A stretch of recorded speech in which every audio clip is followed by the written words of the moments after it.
Hello and very good morning to all of you. हम सभी को पता है 13 दिसंबर 2020 को एनटीएसी हरियाणा लेवल 1 हो चुका है। ठीक है, तो अभी उसके सॉल्यूशंस डिस्कस करने वाले हैं हम। कल ही था 13 दिसंबर, तो कल ही हो चुका है। अभी जो मेरे पास पेपर मैं उठाने वाली हूँ that is mental ability test, MAT का पेपर है एंड सेट डी अभी मेरे पास अवेलेबल है। एंड कोई और सेट भी है, तो बहुत सारे क्वेश्चंस मिलते जुलते हैं, तो प्लीज़ एक बार इस सीरीज़ को देख लेना। ठीक है, स्टार्ट करते हैं अपने क्वेश्चन से। पहला क्वेश्चन नहीं है, ये डायरेक्शन है। ठीक है, पहले ध्यान से देखिए, डायरेक्शन हमें दी हुई है। The sum of income of A and B is greater than the income of both C and D, and the sum of income of A and C is equal to the income of both B and D. A earns half of sum of B and D's income. पहले तो एक बात मैं आपको बता देना चाहती हूँ अभी से ही कि हमें इसमें 3 लाइनें दी हुई हैं। 3 लाइनों में आपका आंसर निकल जाएगा। कैसे? पहली लाइन ये दी हुई है, यहाँ से लेके यहाँ तक। दूसरी लाइन यहाँ से लेके यहाँ तक दी हुई है एंड तीसरी लाइन यहाँ से यहाँ तक दी हुई है। ठीक है, इतने में आपका आंसर निकल जाएगा। आई एम डैम श्योर, अगर आप ध्यान से देखेंगे तो। अब ये पूरी क्या रही है, इसको समराइज कर लेते एक टाइम पे। ए एंड बी की जो इनकम है वो सी एंड डी से ज़्यादा है। पहली statement completed. Sum of A and c, अब जो ए जमा सी की जो इनकम है वो बी एंड डी के बराबर है। बी एंड डी की इनकम के बराबर है मतलब। ठीक है, तीसरी स्टेटमेंट और सबसे इम्पॉर्टेंट स्टेटमेंट जिसका एक क्वेश्चन भी दे हुआ है इनमें, तो तीनों स्टेटमेंट समझनी बहुत ज़रूरी है। ए की इनकम बी और डी मतलब जितना कमाते हैं, ए उनसे आधा कमा लेता है। A is half of b and d. ठीक है, थोड़ा मैथमेटिकल फॉर्म में मैंने इसे लिख दिया है, पर कोई घबराने की जरूरत नहीं है। इसी स्टेटमेंट से हमें हमारे आंसर्स मिलेंगे। ठीक है, चलते हैं आगे और सवाल देखते हैं सवाल क्या क्या है। Which of the statements is false. मैंने यहाँ 3 स्टेटमेंट्स आपके सामने लिखी। A and B is greater than C and D, A plus C is equal to B plus D and A is half of B D. अब वो हमसे क्या पूछ रहा है कि फॉल्स कौन सी। सबसे पहले तो इस पे ध्यान दीजिए, वो हमसे ट्रू नहीं पूछ रहा है। They are asking us which one is false. ठीक है, तो अब इनमें से फॉल्स कौन सी है। पहली स्टेटमेंट पहले तो पढ़ के देख लेते। As income is more than B's. A की इनकम बी से ज़्यादा है। ठीक है, अग्री, ऐसा है नहीं है, बिल्कुल नहीं है। ठीक है, बीज income is more then D, बिल्कुल है, ऐसा ही है। बी की इनकम डी से ज़्यादा है। ठीक है, now seize income is more then D, बिल्कुल सही है, ये भी बात सही है बिल्कुल। ऑल आर राइट, ये तो हो ही नहीं सकता। इस बात को तो हमने डिक्शनरी से ही निकाल दो कि ये होगा बिल्कुल भी। ठीक है, बिल्कुल हो ही नहीं सकता है। तो इस ऑप्शन को हटा दो। 3 ही ऑप्शन है हमारे पास, ये 3। इन 3 ऑप्शन में ये दोनों सही है, तो हमसे गलत पूछा गया, तो ये वाला गलत है। तो मैं अपना उत्तर में क्या लिखने वाली हूँ, आई होप आप सभी को पता लग गया है कि answer is option number 1। I hope बहुत ही ज़्यादा ट्रिकी नहीं था, it was really really easy. ठीक है, घूमते हैं नेक्स्ट क्वेश्चन की ओर। जो हमें डायरेक्शंस दी हुई थी इन्हीं के बेस्ड पे क्वेश्चन है। ठीक है, who has highest income. Highest income किसकी है, देखो दोबारा देखो। अगर ए और बी की सी एंड डी से ज़्यादा है, तो मतलब ऑब्वियसली ए एंड बी में से किसी की तो ज़्यादा होगी, या तो ए की होगी या बी की होगी। ठीक है, सी और डी की तो बिल्कुल कम ही है, बिकॉज वो तो हर चीज़ में कम ही आ रहे हैं, दोनों कम ही आ रहे हैं। ठीक है, ए जमा सी, अब जब ए और सी को जोड़ा गया तो वो बी और डी के बराबर आ रहे हैं, मीन्स बी थोड़ी ज़्यादा इनकम कमाता है। ठीक है, अब बोला गया कि ए बी और डी का आधा कमा लेता है। बी और डी का आधा मीन्स ज़्यादा ही होगा। बी और डी अगर 1 लाख कमा रहे हैं तो ए अकेला 50,000 कमा रहा है। तो मतलब इस बात से हमें क्या पता लगता है कि हाईएस्ट इनकम किसकी है, ए की। ए इज द पर्सन जिसकी हाईएस्ट इनकम है। ठीक है, तो हमें पता लग गया इसमें भी कि हमारा जो आंसर है दैट इज ऑप्शन नंबर 1। ठीक है, ए की सबसे ज़्यादा इनकम है। आगे चलते हैं दूसरे सवाल पे। And surely I want you to read the question. ठीक है, फर्स्ट एंड सेकेंड क्वेश्चन हम कर चुके हैं, वो डायरेक्शन जो थी वो पार्ट नहीं थे, वो सवाल थे। ठीक है, तो थर्ड क्वेश्चन पे आते हैं। सबसे ज़्यादा इजी क्वेश्चन है ये, यू विल नॉट बिलीव, पर 4 टाइम्स ये एनटीएससी में आ चुका है एंड स्टूडेंट्स को मैंने लर्न करा दिया था। एकदम रट्टाफिकेशन हो गया था इस क्वेश्चन का। तो अगर रट्टाफिकेशन हो गया था तो इसका आंसर मैं बिना देखे ही बता देती हूँ आपको, 9:16:4:11। अब इस क्वेश्चन में पूछा गया है, थोड़ा सा आइडिया देती हूँ और आपको पता है, आई एम डैम श्योर आपको आइडिया लग जाएगा। ये क्लॉक दिख रही है आपको, मैंने कोने में एक क्लॉक लगाई हुई है। मैं कलर चेंज कर लेती हूँ फर्स्ट ऑफ ऑल। इस क्लॉक में 9 और 10 के बीच में ऐसा कौन सा समय है जिसमें नीडल्स अपोजिट डायरेक्शन में होंगी? अपोजिट डायरेक्शन मतलब जस्ट लाइक दिस और दिस, जैसे बड़ी वाली इधर है और छोटी वाली इधर है, जस्ट लाइक दिस, अपोजिट हो गए। तो ऐसा कौन सा समय ऐसा आएगा, this could be like this, ऐसा भी हो सकता है। तो हमें इस समय का कैसा निकालना है, ये आपको बिल्कुल बिल्कुल आई एम डैम श्योर आपको याद ही होगा। ठीक है, इसमें कोई ऐसी वाली बात ही नहीं है समझने वाली। आंसर, ओ इंक चेंज हो गई, answer is 9:16:4:11 is the answer. ठीक है, चलते हैं नेक्स्ट स्लाइड पे। One of my favourite question, ये जो आपके सामने 4 गोले टाइप में दिए हुए हैं, these are nothing but the Venn diagrams. Venn diagrams होते हैं। वेन डायग्राम्स में हमें पूछा गया है कि 3 वर्ड्स दे दिए, हमें 3 नाउन दे दिए हैं, डॉक्टर, लॉयर एंड प्रोफेशनल्स। पहले तो आपको इन सब के बारे में पता होना चाहिए एक्चुअली है क्या। डॉक्टर हम सबको पता है, हमारे आसपास रहते हैं।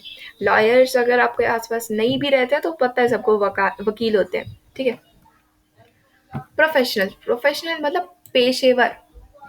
पेशेवर, अब पूरा सवाल क्या कह रहा है कि डॉक्टर, वकील और पेशेवरों के बीच सही संबंध को दर्शाने वाला कौन सा वेन डायग्राम हो सकता है सही। अब देखो, एक बात तो मेरी समझ लो, प्रोफेशनल्स, जैसे ये गोला प्रोफेशनल्स का है, और प्रोफेशनल्स कैन बी डॉक्टर और लॉयर। ठीक है, ऐसा तो नहीं हो सकता कि कॉमन ऐसा नहीं होता कि डॉक्टर एक लॉयर भी है, दिस काइंड बी पॉसिबल। मैं ये कह सकती हूँ कि डॉक्टर ने, अगर ऐसा सवाल होता कि मेडिकल स्टूडेंट, तो मैं डॉक्टर और मेडिकल स्टूडेंट को ऐसे कर देती, ये वाला डायग्राम हमारा फिट बैठता। पर वो पूछ रहा है डॉक्टर, लॉयर एंड प्रोफेशनल्स, तो ये कुछ डायग्राम मेरा सही बैठ रहा है। मैं थोड़ा सा आपको फिर से बता देती हूँ यही सवाल। प्रोफेशनल तो डॉक्टर भी हो सकता है एंड लॉयर भी हो सकता है, थोड़ा सर्कल गलत बन गया, आप थोड़ा ध्यान रखना। तो डॉक्टर एंड लॉयर, अब आप देख लो कि कौन से में सही बैठ रहा है। ऑब्वियसली फर्स्ट में ही सही बैठ रहा, फिर भी सारे ऑप्शन देख लेने चाहिए एक बार। सेकेंड ऑप्शन में बिल्कुल नहीं, फिर तो doctor and lawyer basically inter related तो होते ही नहीं है। इसमें भी इंटर रिलेशन दिखा रखा है, नहीं होते। अब ऐसा तो है नहीं कोई डॉक्टर है एंड लॉयर भी है, हर एक डॉक्टर लॉयर है, बिल्कुल भी नहीं है। तो मेरा जो आंसर है वो फर्स्ट ऑप्शन ही सही बैठ रहा है। तो ओवरऑल मैं आपको बोल देती हूँ कि first option is correct. Answer लिख भी देना चाहिए even, answer is first option. ठीक है, Venn diagrams are my favourite, you know. Fifth question की ओर चलते हैं। हमें कैलेंडर के क्वेश्चंस बहुत बार पूछे गए हैं हमारे एनटीएससी एग्जाम में, जो कि 13 दिसंबर को हुआ था। कुछ भी नहीं है इस सवाल में, यही सेम डेटा हमें 5 बार एनटीएससी में अभी तक पूछा गया, तो इतनी बड़ी कोई बात ही नहीं है। एक एक स्टूडेंट को पता था कि it was the day of Tuesday. ठीक है, अगर नहीं भी पता है तो एक बात ध्यान रखिए, 2020 में 8 मार्च को क्या पड़ा था, और इतना तो पता ही होना चाहिए कि 8 मार्च को क्या पड़ा था, as it is Women's Day. तो मोस्टली सबको पता होगा। ठीक है, क्या पढ़ा था, अगर कुछ पढ़ा था, जैसे ट्यूसडे पढ़ा है, ट्यूसडे में 11 माइनस कर दो, 11 माइनस कर दोगे तो पता लग जाएगा कि इतने साल बाद आपका क्या आया था। ठीक है, चलते हैं अपने उत्तर की ओर। हमारा उत्तर जो कि हमें मिल चुका है, ट्यूसडे। ठीक है, टिक भी कर देते हैं। चलते हैं नेक्स्ट क्वेश्चन की ओर, एंड आई होप कि आपने 5 क्वेश्चन बिल्कुल सही करे हैं, नहीं भी करे तो आगे की आंसर्स देखते जाना। ठीक है, या one of my favourite question, odd one out. Odd one out का मतलब कि इस ये इवन ऑड वाला इवन ऑड नहीं है, ऑड का मतलब होता है भिन्न, भिन्न मतलब अलग, इन सब में अलग कोई है। इनकी डायरेक्शन हमें पेपर में दी हुई थी पर मैंने नहीं लिखी है, ये समझ के कि आप सभी समझदार स्टूडेंट्स हैं एंड आप सभी को पता है ऑड वन आउट निकालना है हमें इसमें, ठीक है। छठा सवाल है ये। छठे सवाल में पहली फिगर आपके सामने है, पहला ऑप्शन मान लीजिए इसे, ये second option, then this will be the third option and obviously this will be the fourth option, ठीक है। अब सोच रहे होंगे सारे एक जैसे लग रहे हैं, पर ऐसे सवाल में हमें एक चीज देख लेनी चाहिए, ये जो स्क्वायर है इसको घुमा के देखिए, अपनी कॉपी को रोटेट करिए, जहाँ भी आप लिख रहे हैं ये सवाल, नोटबुक को रोटेट करिए। नोटबुक को जैसे ही आप रोटेट करेंगे तो क्या दिखेगा आपको 90 डिग्री रोटेशन पे, कि ये जो ब्रोकन लाइन है ये यहाँ आ गई है, ऐसे ही दिख रहा होगा कुछ कुछ, ठीक है। अब नेक्स्ट साइड देखते हैं, 90 डिग्री और रोटेट कर दीजिए, तो ये वाली जो ब्रोकन लाइन, ये तो सीधी वाली लाइन यहाँ आ जाएगी एंड देन ब्रोकन वाली लाइन यहाँ आ जाएगी, ये तो बिल्कुल इस फिगर जैसी है, ठीक है, मतलब ये वाली फिगर बिल्कुल ठीक है। अब ये वाली फिगर देखते हैं, मैं बिल्कुल साइड में छोटी सी बना रही हूँ, आई होप कोई प्रॉब्लम नहीं होगी। सर्कल एंड इसको फिर 90 डिग्री रोटेट करूंगी मैं, तो ऑब्वियसली मेरे को ये ऐसा कुछ देखने के लिए मिलेगा, ये हमारी ब्रोकन लाइन होगी एंड ये सीधी लाइन, ठीक है। ऑब्वियसली मैं क्या कह पा रही हूँ, ये इन सबसे अलग है, क्यों? क्योंकि 90 डिग्री रोटेशन पे उल्टा आ रहा है, जहाँ इस जगह पे ब्रोकन लाइन होनी चाहिए थी वेदर नहीं है, इस जगह पे स्ट्रेट लाइन होनी चाहिए थी जो कि नहीं है, उल्टा है। अरे sorry, just let me second, ठीक है। तो हमें समझ में आ रहा है कि हमारा आंसर कौन सा है, option number 2 is my answer. अब जब ऑप्शन येलो पेन से लिखा है तो हमें किसी और पेन से लिखना चाहिए, आंसर इज 2 ऑप्शन, ठीक है। चलते हैं अपनी नेक्स्ट स्लाइड की ओर एंड आई होप कि आपका ये क्वेश्चन भी बिल्कुल सही था, ठीक है। Odd one out, again direction same थी उस क्वेश्चन की एंड 7वां सवाल पे आइए आ जाते हैं। 7वां सवाल, पहले तो आपको ये पता होना चाहिए, मैं आपको डायरेक्शंस दे रही हूँ, ठीक है, डायरेक्शंस, अगर इसमें डायरेक्शन दिए तो मैं आपको डायरेक्शन दे रही हूँ और आंसर बता रही हूँ डायरेक्ट, ठीक है। अगर ऐसा कोई सवाल आप पे आता है जिसमें A B C and Z कोई नंबर्स हो, न्यूमेरल्स, तो क्या करना है, ऑब्वियस इन चारों के बीच में कोई ना कोई रिलेशनशिप होगी, A B C and Z total number. अब वो रिलेशनशिप आपने ढूंढनी है एंड ये तीनों कैसे आपस में रिलेटेड है मैं बता देती हूँ। ये रिलेटेड है, ये आपस में रिलेटेड है, ये रिलेटेड है, पर ये रिलेटेड नहीं है। और हमें पूछा क्या क्या है, जो नहीं है मीन्स जो ऑड है इनमें, तो हम ऑड वन आउट में क्या लिख सकते हैं कि option number c is odd here.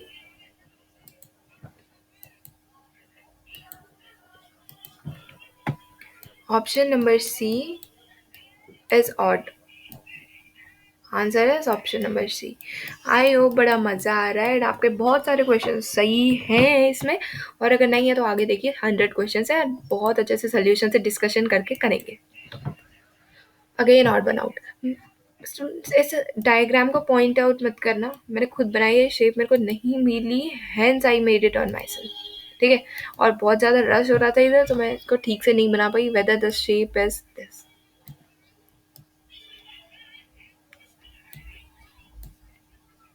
Shape कुछ ऐसे टाइप की है, उसके ऊपर ऑब्वियसली स्क्वायर तो है ही।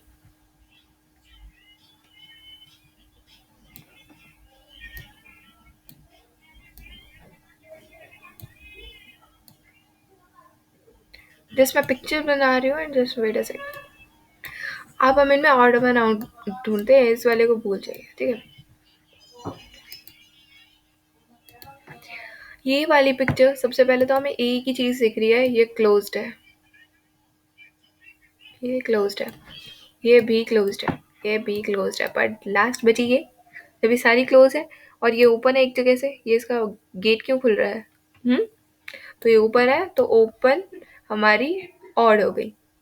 तो ऑब्वियस हम इसका आंसर टिक कर सकते हैं, that is option number D. Answer मैं टिक कर देती हूँ, answer is option number D.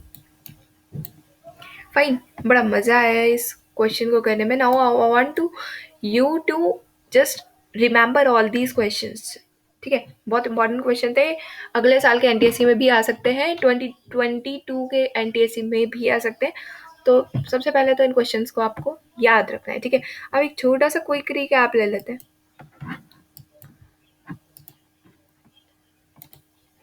ये सवाल था हमारा जिसमें कि हमारा आंसर था as income is more than B, ठीक है? नेक्स्ट सवाल पे चलते हैं। Who has highest income? हमारा आंसर निकला first option, that is A.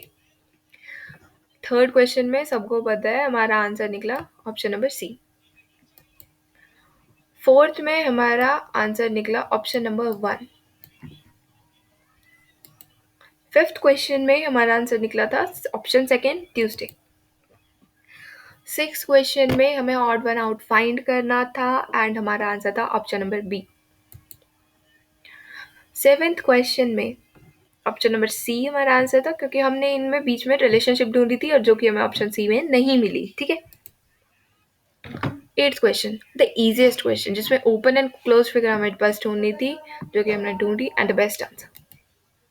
Thank you and have a nice day.